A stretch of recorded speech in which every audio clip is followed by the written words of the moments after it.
Puji syukur kepada Tuhan Yang Maha Esa, pada pagi hari ini kita dapat berkumpul menyelenggarakan upacara peringatan Hari Lahir Pancasila untuk yang pertama kalinya.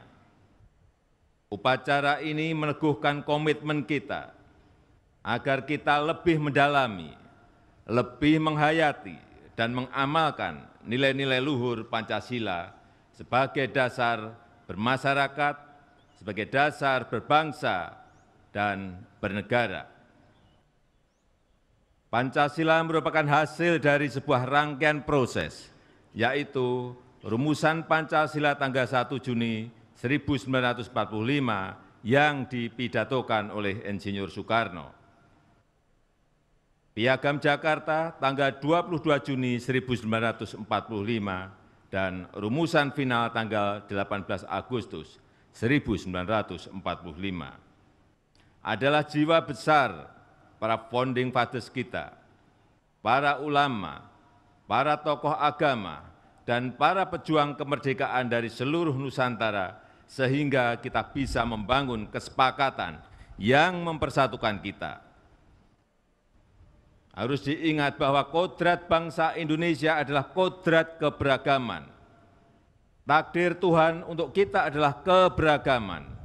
Dari Sabang sampai Merauke adalah keberagaman. Dari Miangas sampai Rote adalah keberagaman. Berbagai etnis, berbagai bahasa lokal, berbagai adat istiadat, berbagai agama, kepercayaan serta golongan, bersatu padu membentuk Indonesia. Itulah Bhinneka Tunggal Ika kita, Indonesia. Namun, kehidupan berbangsa dan bernegara kita selalu mengalami tantangan. Kebhinekaan kita selalu diuji. Ada pandangan dan tindakan yang selalu mengancamnya. Ada sikap tidak toleran yang mengusung ideologi lain selain Pancasila. Dan semua itu diperparah oleh penyalahgunaan media sosial, oleh berita bohong, oleh ujaran kebencian yang tidak sesuai dengan budaya bangsa kita. Saudara-saudara sebangsa dan setanah air, kita harus belajar dari pengalaman buruk negara lain yang dihantui oleh radikalisme dan konflik sosial, yang dihantui oleh terorisme dan perang saudara. Dengan Pancasila dan Undang-Undang Dasar 1945 dalam bingkai NKRI dan Bhinneka Tunggal Ika, kita bisa terhindar dari masalah tersebut. Kita bisa hidup rukun dan bergotong royong untuk memajukan negeri ini.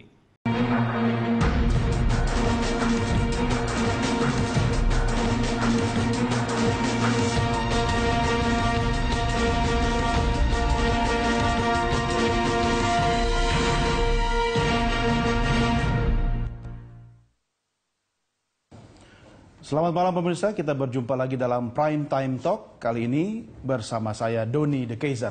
Sambil Anda menikmati hidangan berbuka puasa bersama keluarga, saya ajak Anda untuk menyimak Prime Time Talk kali ini. Pemirsa, Presiden Joko Widodo meminta pembahasan revisi Undang-Undang Nomor 15 Tahun 2003 tentang tindak pidana terorisme segera rampung. Sayangnya, pembahasan RUU anti terorisme masih belum kelar. Karena beberapa kendala diantaranya soal keterbatasan waktu dan juga adanya penambahan substansi atau konten dari draft awal yang sudah disampaikan oleh pemerintah.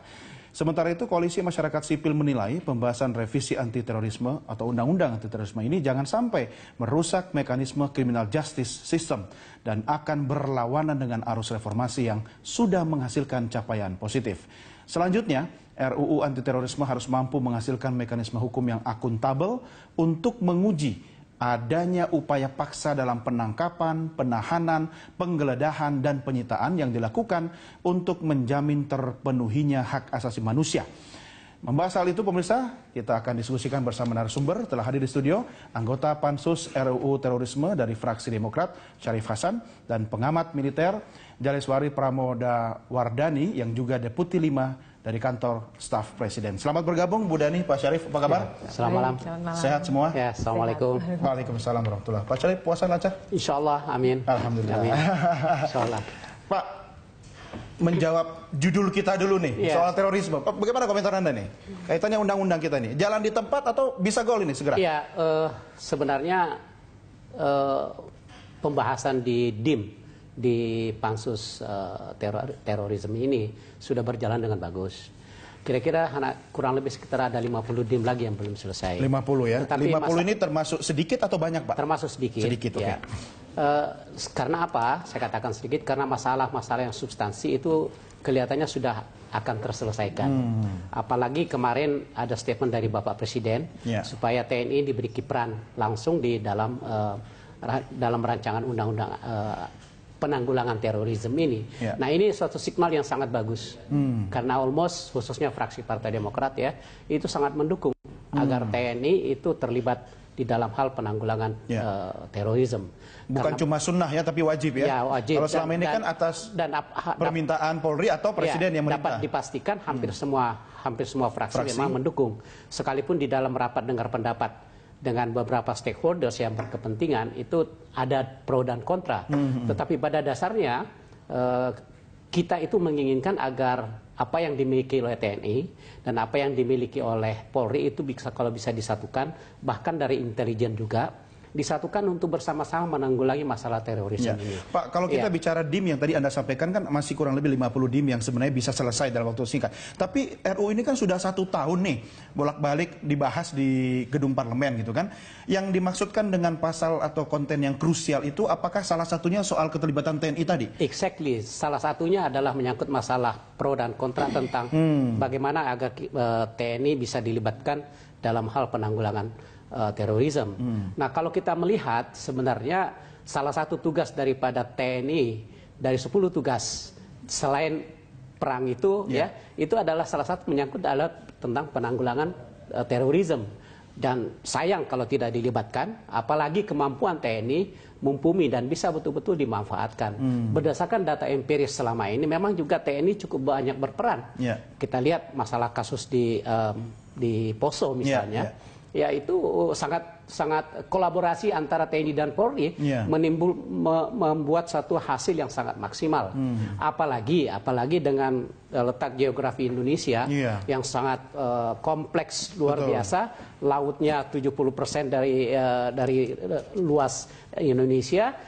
Tentu ini dibutuhkan suatu kemampuan yang sangat luar biasa. Dan juga TNI di situ saya pikir, kami berpikir itu memiliki kemampuan yang betul-betul dapat diandalkan. Karena terorisme sekarang ini sangat luar biasa. Tidak seperti 15 tahun yang lalu. Ya, mungkin dengan Polri sudah cukup, tetapi sekarang kita mengharapkan semua elemen lembaga hukum itu bisa bersama-sama untuk menanggulangi masalah terorisme. Sekarang lintas negara, lintas batas ya. Artinya ini bukan sebagai alasan untuk daripada TNI kena negara damai tidak ada perang, sini bantu urus terorisme, enggak kan? Enggak ada masalah. Dari kantor Presiden sendiri sudah ada sinyalkah bahwa ini semua sudah bisa, hal-hal yang substansial sudah bisa masuk semua dalam RUU yang mudah-mudahan segera gol ini, Bu Dhani? Ya, saya rasa menyambung apa yang dikatakan oleh Pak Syarif Hasan, ketika Presiden mengatakan bahwa TNI penting untuk dilibatkan dalam penanggulangan terorisme, itu sebetulnya kita penting juga untuk merujuk pada rapat terbatas Presiden ketika bom Tamrin 14 Januari 2016 itu terjadi. Ketika itu Presiden menawarkan tentang bagaimana penanggulangan terorisme itu diletakkan dalam kerangka center of gravity. Ini mungkin sangat militer, tetapi intinya adalah pusat kekuatan teroris itu di mana sih? Apakah di jaringan sel-sel tempurnya? Apakah di kepemimpinannya? Ataukah di logistiknya? Ataukah di mana? Dan dari sana terlihat kalau dalam pemikiran saya center of gravity dari terorisme itu justru di ideologi. Ideologi ya. Pemimpin bisa berganti-ganti. Jaringan logistik bisa, kalau kita bandingkan dengan tahun 2000-an, jaringan logistik mereka jauh lebih kuat gitu. Jadi benar bahwa 10-15 tahun lalu dibandingkan dengan kondisi hari ini, saya rasa terorisme sudah bermetamorfosis demikian kuat. Dia tidak lagi memiliki hierarki komando yang padu, kemudian baru bergerak ketika di jaringan atas langsung bergerak, tapi ini sudah individu-individu juga. Sporadis dong. Dan sporadis, dan kita tahu kemarin di Kampung Melayu adalah salah satunya. Nah, karena soal ideologi tadi ya, bukan lagi soal hierarki ya. Betul. Tapi persoalannya adalah bagaimana kita melawan ideologi. Bagaimana kita melawan sebuah gagasan, sebuah ide. Memenjarakan fisik bisa, memenjarakan gagasan, ide. Betul. Dan itu terjadi, kita pernah mengalami pada tahun 65. Bagaimana kita melawan ideologi komunis misalnya. Nah, dalam konteks penanggulangan terorisme hari ini, apakah yang akan kita, apakah undang-undang ini juga masuk sampai ke sana gitu. Misalnya, di ruang publik kita tidak bisa lagi sembarangan bicara soal jihad, rangkaian kata-kata jihad, bom bunuh diri, dan lain-lain gitu. Bagaimana agar ideologi ini kemudian bisa mati pelan-pelan dengan penanggulangan yang kira-kira seperti apa gitu. Tapi kok pendekatannya lebih militeristik begitu? Ini RUU ini sebenarnya upayanya preventifkah atau antisipasi atau penanganan terorisme itu sendiri? Mas, kalau saya melihat ya, teror ini adalah memiliki spektrum, karakter spektrumnya sendiri. Misalnya, apakah teror ini diletakkan hanya sebagai tindak pidana, kriminal saja, ataukah dia diletakkan sebagai bagian dari keamanan nasional atau keamanan internal segala macam, ataukah ia diletakkan sebagai teror, ataukah ia diletakkan sebagai perang?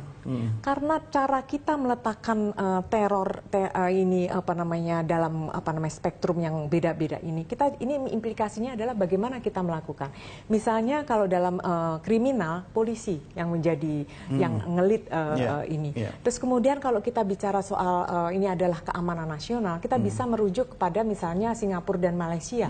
Ini artinya yang bergerak dulu itu badan-badan intelijennya. Terus kemudian kalau kita bicara soal teror adalah teror, kita bisa melihat ke Amerika, bagaimana mereka memberlakukan Patriot Act misalnya. Dan kemudian perang itu Rusia, Amerika, terus kemudian pasukan NATO yang untuk melegitimasi mendeploy pasukan mereka di Suriah, Baghdad dan lain-lain. Jadi ini kita harus mendefinisikan dulu teror ini sebagai sebuah kondisi yang normal saja atau sesuatu yang darurat, yang luar biasa, kejahatan luar biasa. Kalau ini adalah kejahatan luar biasa, maka kita harus memperlakukannya luar biasa. Kekhawatiran kawan-kawan pegiat HAM dan masyarakat sipil adalah dengan adanya ini kekuatan militer masuk, itu kemudian melanggar hak dasar betul. manusia. Padahal dalam koridor demokrasi kan kita bisa melakukan pengaturan-pengaturan itu. Tapi kan kita ini bukan pilihan ya Pak Syarif ya. Artinya ini mau bicara bangsa, ya kan? Betul. Taruhannya gimana Pak? Justru Mas Doni itu seperti apa yang dikatakan oleh Bu Dani, betul. Ya, justru itu title rancangan undang-undang ini bukan pemberantasan terorisme, tetapi penanggulangan. Penanggulangan. Jadi tindakan represif itu yang terakhir. Ya, betul, itu central of gravity-nya itu memang ada di jadi lebih paham. ke preventifnya dulu. Diutamakan kepada preventifnya. Jadi bagi yang ada rasa ketakutan terhadap peran TNI di sini, saya pikir sangat berlebihan. Karena itu akan kita atur semua dalam undang-undang semua. Kita akan atur di dalam menyangkut masalah lokalisasi terduga, kemudian penahanannya, penyadapannya, itu semuanya kita akan atur di dalam undang-undang ini. Begitupun juga terorisme ini kan bukan hanya menyangkut masalah kriminal. Jadi kalau ada domainnya tentang kriminal ya silakan polisi. Kita juga sedang memikirkan bagaimana siapa sih sebenarnya badan yang akan memberikan akan mengatur tentang hal semua ini. Tentu kita memikirkan bahwa ada satu badan yang sekarang belum maksimal, yaitu BNPT. BNPT. Nah, nggak perlu bentuk badan baru lagi kan? Tidak, ya ini satu opsi. Tetapi lagi-lagi ini tergantung presiden. Kami kan hanya mengatur undang-undangnya, payung hukumnya. implementasinya, Di tangan eksekutif. eksekusinya oleh eksekutif. Nah, justru itu kami mengharapkan setelah undang-undang selesai, tentunya diharapkan peraturan pemerintahnya itu segera dipersiapkan. Ya. Paling tidak, Pak Syarif, Bu Dhani, bahwa hal-hal yang krusial yang selama 1 tahun dianggap jalan di tempat sudah selesai, sudah clear kan? Betul. Yang terakhir kan kita sempat pro kontra soal TNI dilibatkan atau tidak gitu kan? Kita lanjutkan segmen berikutnya, Bapak sekalian, dan pemirsa tetap bersama kami untuk melanjutkan Prime Time Talk. Kami segera kembali.